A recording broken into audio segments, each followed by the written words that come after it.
Welcome to our deep dive into Yuval Noah Harari's book, Sapiens, Sapiens, that's right. A Brief History of A Humankind. Brief History of Humankind, yeah. We're going to be looking at 3 revolutions. Today, we're going to be exploring 3 revolutions that really just completely reshaped the course of human history and even the lives of our fellow organisms, as told in this book. The cognitive, Yeah. this agricultural, and the scientific revolutions. And it really makes you think, could these very revolutions, Each a monumental leap forward. but especially the scientific revolution, which is still unfolding around us, lead to the end of history as we know it? I mean, where do we even go from there? As we'll uncover. Yeah. Not without their unexpected twists and turns. Right. That's the big question lurking beneath the surface Absolutely. as we unpack these revolutions. Yeah. Let's rewind all the way back to the cognitive revolution, Okay. roughly 70,000 years ago. So way back. It's easy to assume that Homo sapiens were always the stars of the show, but they actually emerged around 2.5 million years ago Wow. and blended in with the rest of the cast for a very long time. Okay, so what flipped the script? What Right. launched Homo sapiens into the leading role? Well, think about this cooking. Cooking. Our ancestors' control of fire and the way cooking made food easier to digest had a profound impact. Yeah. It actually led to shorter intestines, Shorter intestines from cooking. which freed up energy for, I would think you'd need longer intestines. you guessed it, bigger brain. Oh, so you're saying that the energy that was being used to power the longer intestines got repurposed to a bigger brain? This biological shift was a game changer. So that makes sense because all that energy from digestion is going straight to the brain, making it bigger. Yeah. Okay, so bigger brain's obviously a good thing. But even with those bigger brains, what really set us apart from every other species on the planet? I mean, what makes us special? Here's where it gets really fascinating. Okay. The development of language. Particularly our ability to communicate about things that don't physically exist changed everything. Like hypotheticals and stuff. Myths, gods, nations. Oh, okay. These shared imagined realities, Right. as Harari calls them, allowed humans to cooperate on a scale never seen before, Mm, forming complex social structures, right. even in ancient forager societies. So our ability to believe in these collective fictions Yes. became the bedrock of civilization. That's powerful. It is. Are there any tangible examples from that period that showcase this? There are, actually. What? Take the Sundir burial site in Russia, Senjur. dating back 30,000 years. Wow. Archaeologists discovered a man buried with thousands of ivory beads. Okay. Each bead would have taken a significant amount of time and skill to create, Right. hinting at a hierarchical society where some individuals held a higher status. Interesting. The status likely built upon these shared beliefs. Then there's the double child burial at the same site, right? A boy and a girl buried head to head, covered with even more elaborate ivory beads and artifacts. It's one of those head scratchers. What do you make of that? It's a glimpse into a world shrouded in mystery. Right. Why were they buried together Yeah. with such care? What was their relationship? Right. It begs the question, what stories, Yeah. what beliefs What led to this? led to such an elaborate ritual? It's like we're piecing together a puzzle with only a handful of pieces. But one thing's clear. This ability to weave narratives, Yes. to cooperate based on shared myths and beliefs, it's a defining human trait. And it propelled Homo sapiens to new heights. It really is what makes us us. But I imagine, like most things, it's not without its downside. Of course, there's always a catch, right? So what's the dark side of this? This capacity for large-scale cooperation, Yeah. for collective action, is what allows us to build skyscrapers and land on the moon. For sure. But it's also the same force that can lead to division, manipulation, Oh. and conflict on a massive scale. Mm. We see it time and again throughout history. That's a sobering thought. It's something to keep in mind as we shift gears to the next revolution, the agricultural revolution. Roughly 12,000 years ago. Yeah, about 12,000 years ago. On the surface, this transition from hunting and gathering to settled agriculture seems like a straightforward win. Yeah. Stability, food security, and so on. But Harari argues it wasn't all sunshine and roses, right? In fact, he calls it history's biggest fraud. He does. What makes him say that? Well, it boils down to this. Okay. While the agricultural revolution did lead to population growth and the rise of cities, Right. it also ushered in a more grueling lifestyle, Okay. increased vulnerability to disease, and the emergence of social hierarchies and exploitation. Interesting. The very things that made large-scale societies possible Right. also created new problems. So what you're saying is progress isn't always synonymous with a better quality of life. It's not a one-to-one. In fact, it often comes with unforeseen trade-offs. That's a crucial point. It's what I call the luxury trap. The luxury trap. I like that. We become accustomed to new comforts, which then morph into necessities, Interesting. creating a whole new set of anxieties and obligations Oh, wow. that our hunter-gatherer ancestors never had to deal with. It's like how we have all these time-saving gadgets today, but so many of us feel busier and more stressed than ever. Exactly. That's almost paradoxical. We strive for a better, easier life, Yeah. but often end up tangled in new complexities. Right. Think about what happened after the agricultural revolution. Right. As towns blossomed into cities and empires began to sprawl, Yeah. the need for new ways to store and manage information became critical. Makes sense. And that's where writing comes into the picture. Right, writing. But you've mentioned before that even this seemingly positive development came with its own set of challenges. Oh, it did. Can you elaborate on that? Absolutely. Okay. Imagine trying to find a specific piece of information Okay. in an ancient archive, Yeah. navigating a labyrinth of clay tablets. Or papyrus scrolls. Right. The human brain, Yeah. with its incredible capacity for recall and association, Right. is a far more efficient information retrieval system. Interesting. So we traded the agility and adaptability of the human mind We did. for the permanence and shareability of written records. It's a trade-off with long-lasting implications. And as writing systems evolve, Right. becoming more abstract and complex, Uh-huh. they began to shape our thinking itself. Oh, thinking. The very tools we created ended up influencing us in ways we couldn't have predicted. It makes you wonder about the ripple effects of every innovation. Every invention, Every invention. every seemingly small step forward. It's almost like a butterfly effect playing out across history. Now, that brings us to the revolution, Here we go. still unfolding around us. Okay. The scientific revolution, The big one. which began around 500 years ago. 500 years ago. Okay. This revolution, perhaps more than any other, holds the potential to fundamentally alter the trajectory of human history, To really change things up. even to bring about its end. Okay. Now I'm really intrigued. It's a big one. What makes the scientific revolution so different from the revolutions that came before it? Unlike those earlier revolutions, Yeah. which often clung to tradition You're right. and assumed that the ancients already possessed all the essential knowledge, Right. modern science embraces the unknown. The unknown. It acknowledges our ignorance, and that's precisely its strength. Wait, so admitting what we don't know is the key to scientific progress? Yeah. That seems counterintuitive. It does, doesn't it? Yeah. But that willingness to question, to be open to new possibilities, is what allowed science to make the incredible leaps forward that have transformed our world. So how does this embrace of ignorance actually play out in the scientific revolution? So how did it lead to these breakthroughs? How did it lead to these breakthroughs? There are three key features that set modern science apart. Okay, give them to me. First, that willingness to admit ignorance, to say, we don't know everything, let's find out. This sets the stage for seeking new knowledge rather than clinging to outdated assumptions. So it's like the old saying, the only true wisdom is in knowing you know nothing. It is. It's about acknowledging the vastness of what we don't yet understand. Exactly. Okay, what's number two? And this leads to the second key feature, the centrality of observation and mathematics.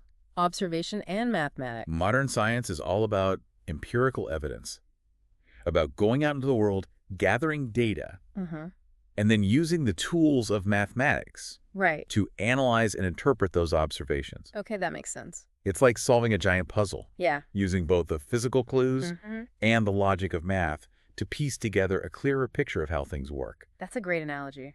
And finally, modern science is driven by a relentless pursuit of new powers. New powers. This isn't just about understanding the world, Okay. but about using that understanding to shape and reshape it I see. through new technologies and innovations. So it's taking that knowledge and doing something with it. Yes. Okay. It's like that saying knowledge is power, but taken to a whole new level. But of course, with great power comes great responsibility, right? That's right. What are some of the potential consequences, intended or unintended, of this ever-growing power that science unlocks?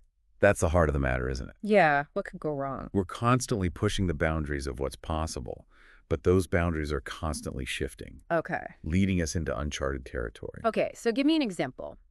What's one of these uncharted territories that the scientific revolution has opened up?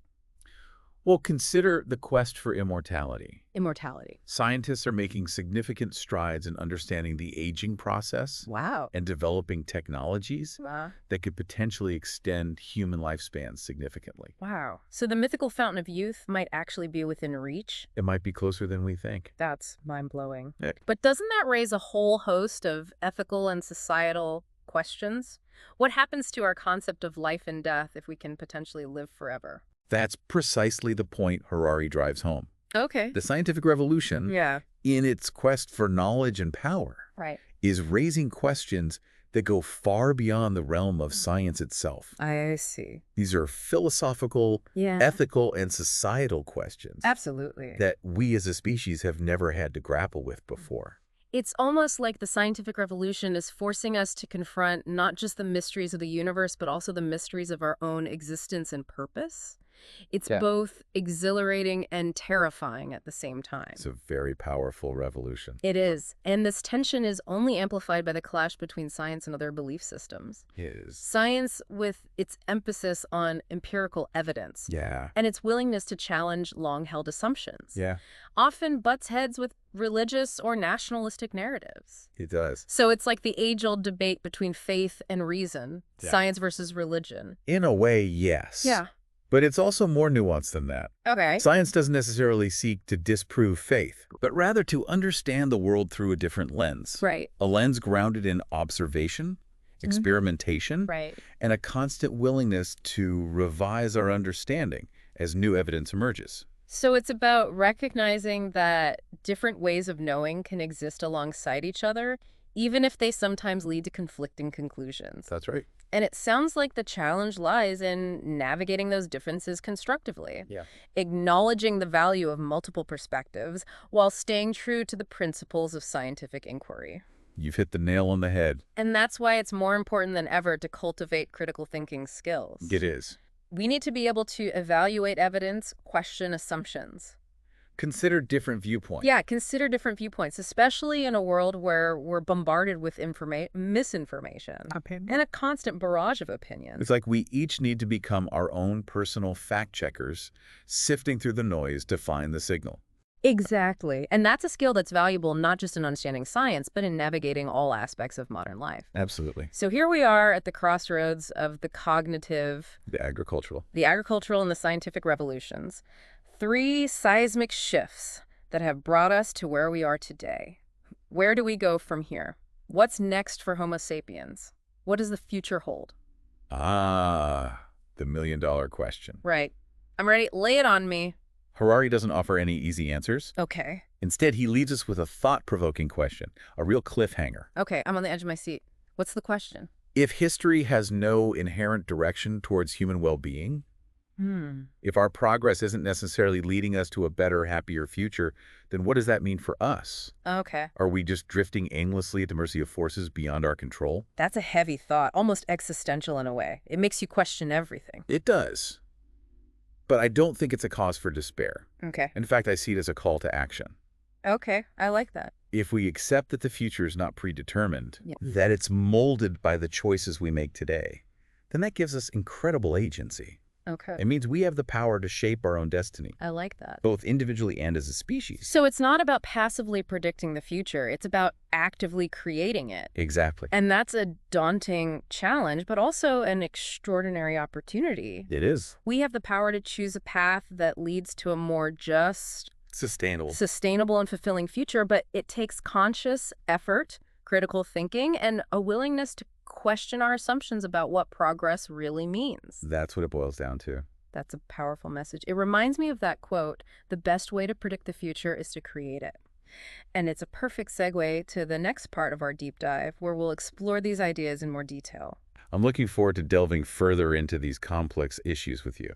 It's fascinating to unpack these ideas and consider their implications for our life and for the world around us. Absolutely. Yeah. Okay, well, we're going to take a quick break, and we'll be back with you in just a moment. It's remarkable how this willingness to admit ignorance. This core principle of the scientific revolution has led to such profound advancements. You're absolutely right. It's like science thrives on acknowledging the vast unknown. Yeah. It makes me wonder how Europe, a seemingly small and peripheral region back then, rose to dominate the globe during this period. That's a question that has puzzled historians for ages. It really has. While there's no single answer, Yeah. Harari argues that the scientific revolution, with its emphasis on observation, Right. experimentation, and technological innovation, was a key driver. So it wasn't just about military strength or economic prowess, It wasn't. but a fundamentally different way of thinking and engaging with the world. Precisely. It This was like- new approach, Yeah. this thirst for knowledge and its practical applications, Right. led to a cascade of advancements, Give me some examples. from improved navigation and shipbuilding Okay. to the development of groundbreaking weaponry Right. and life-saving medicines. It's almost as if Europe stumbled upon a secret weapon. Not a tangible one, but a way of thinking that allowed them to surge ahead of other civilizations. Kind of like unlocking a cheat code in a video game. That's a great analogy. But as with any significant historical shift, As with any. there's a flip side to this progress. European dominance often came at a steep cost to other cultures and peoples, It did. leaving a legacy of colonialism, exploitation, and even genocide. That's the dark side of progress. That's a crucial point. It's a stark reminder that progress is rarely distributed equally, It's not. and that the benefits of scientific and technological advancement can come with a heavy price for others. Indeed. It compels us to consider the responsibility that comes with knowledge and Right. power. Absolutely. As we continue to push the boundaries of scientific understanding, Yeah, we need to be incredibly mindful of the potential consequences, right. both intended and unintended. So it's not just about what we can achieve, but what we should pursue. Huh. The ethical implications of scientific progress are just as important as the discoveries themselves. Absolutely. This leads to another fascinating aspect of the scientific revolution, its impact on our understanding of ourselves and our place in the vast universe. Yeah, how it has profoundly shifted our self-perception. I'm all ears. How has science changed the way we see ourselves? Well, for starters, it's challenged long-held narratives about human exceptionalism. Human exceptionalism. Scientific discoveries, especially in fields like biology Okay. and evolutionary theory, Yeah. have shown that we're not as unique as we once believed. You mean we're not the center of the universe after all? Not in the way we once thought. Okay. Science has revealed that we're part of an intricate and interconnected web of life, sharing a common ancestry with every other organism on this planet. So we're all connected. We are? It's both humbling and awe-inspiring to think about.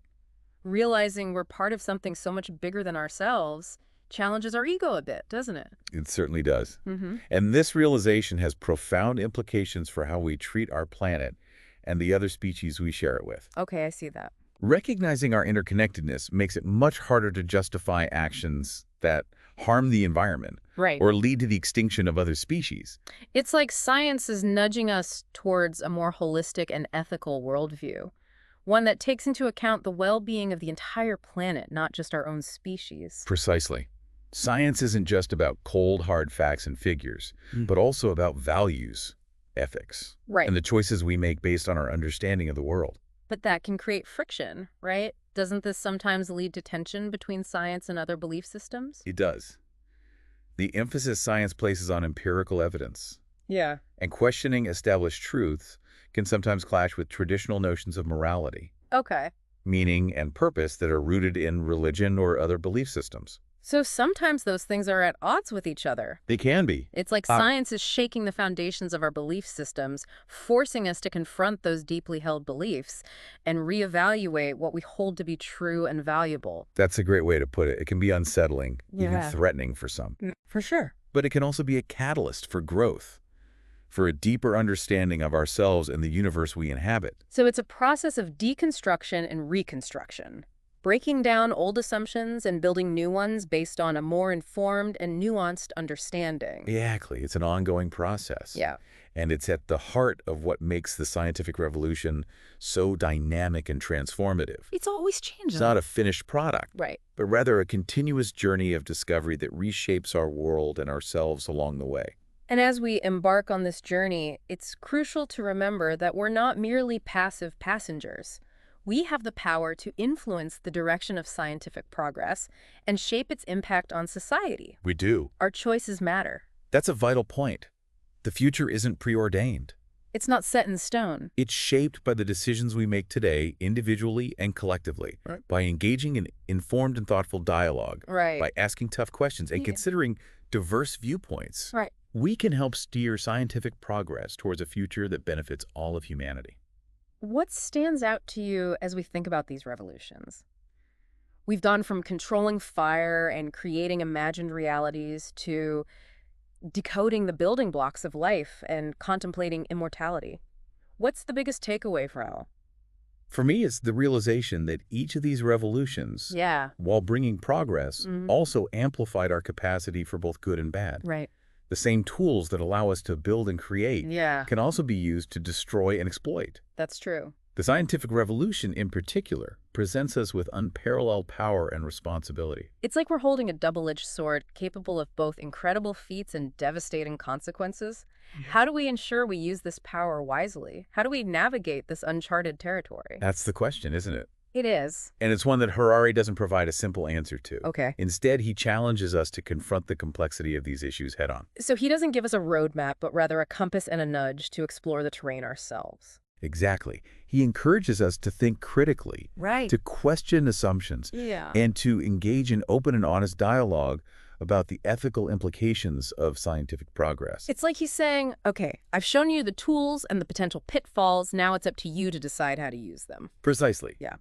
And that brings us to another fascinating dimension of Harari's analysis, the clash between science and our deep-seated desire for meaning. Science, with its focus on empirical observation and testable hypotheses, Yeah. often struggles to provide the kind of existential comfort that many people seek. So it's like science answers the how questions, It does. but leaves the why questions unanswered. Where do we find meaning in a universe that science reveals to be vast, indifferent, and perhaps even meaningless? That's the challenge, isn't it? It is. And it's a challenge that each of us must grapple with in our own way. So what does all of this mean for us for our everyday lives? So how do we make sense of these monumental shifts? Yeah. How do we make sense of these monumental shifts, these revolutions that have shaped our species and continue to shape our world? That's a great question, and one that we'll explore further in the final part of our deep dive. Okay. We'll delve into the practical implications of these revolutions Great. and how they challenge us to think differently about ourselves, our place in the world, and the choices we make every day. So we've talked about the clash between science and the search for the potential for both good and bad that comes with scientific progress. What happens when we zoom in and focus on the individual? How does all of this affect our day-to-day lives? That's where it gets really interesting. Harari argues that the scientific revolution has in many ways destabilized the very foundations of our belief systems, Okay. leaving us with a sense of uncertainty and a yearning for something more. You mean it's kind of like pulling the rug out from under us? We thought we had the answers and now we're not so sure. Exactly. Think about it. For centuries, religions and traditional ideologies provided a sense of order, purpose, and a clear set of moral guidelines. Right. But science, with its emphasis on empirical evidence Right. and constant questioning, can challenge these long-held beliefs. So it's like science is asking us to trade certainty for curiosity, dogma for doubt. That can be a difficult transition for some, can it? It can, and it's something that each of us must navigate in our own way. Right. Some people may find solace in clinging to traditional beliefs, while others may embrace the uncertainty and seek meaning elsewhere. Yeah. There's no one-size-fits-all answer. So where does that leave us? If science can't provide us with a ready-made sense of purpose, where do we turn? Does Harari offer any guidance? He does, actually. Yeah. He suggests that we need to develop a new kind of ethical compass An ethical compass. that can guide us through this rapidly changing world. Okay, I'm intrigued. What does this ethical compass look like? Where do we even begin to build one? Well, Harari emphasizes the importance of critical thinking, compassion, and a willingness to constantly question our assumptions. Our assumptions. He argues that we need to be aware of our own biases, to consider the perspectives of others, and to be open to new information and ideas, even if they challenge our existing beliefs. It sounds like it's about humility, about recognizing that we don't have all the answers and that we're constantly learning and evolving. Exactly. It's also about taking responsibility for our actions and their impact on the world around us. Okay. As we gain a deeper understanding of our interconnectedness with all living things, we have a moral obligation to act in ways that promote well-being, both for ourselves and for the planet as a whole. It sounds like a tall order. It's like he's asking us to become more conscious, more deliberate, and more responsible in every aspect of our lives. It is a tall order, Yeah. but I believe it's one that we're capable of meeting. Yeah. And I think it's something that's becoming increasingly important as we navigate the challenges and opportunities of the 21st century. I agree. So as we wrap up this deep dive into Sapiens, what's the one thing you hope our listener takes away from this conversation? What's the most important message you want to leave them with? I'd say it's this: the revolutions that shaped our past are still unfolding around us. Yeah. We're living in a time of unprecedented change. Yeah. And it's up to each of us to decide what role we want to play in shaping the future. Yeah. We have the power to choose a path that leads to greater well-being for ourselves, for others, and for the planet.